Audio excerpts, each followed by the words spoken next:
Ito yung mga rason kung bakit ka mapapabili ng Galaxy Z Fold 6. So first reason is napo-fold siya.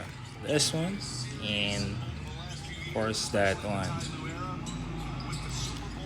Yons! Another good feature of this is the front camera. Sealed siya. So yan, hindi siya nakaka-disturb. Yun yung camera niya actually. Saka lang siya nagpapakita. Siyempre kapag nag-front na. Another feature of this is the flex mode. Try a photo. And so yan na. Yan. There you go.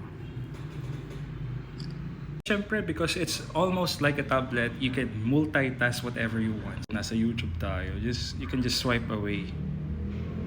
Yan, just to go to other pages. Lastly, of course, compatible siya sa S Pen, pero unfortunately, it is sold separately. So what do you think, guys? Z Fold 6.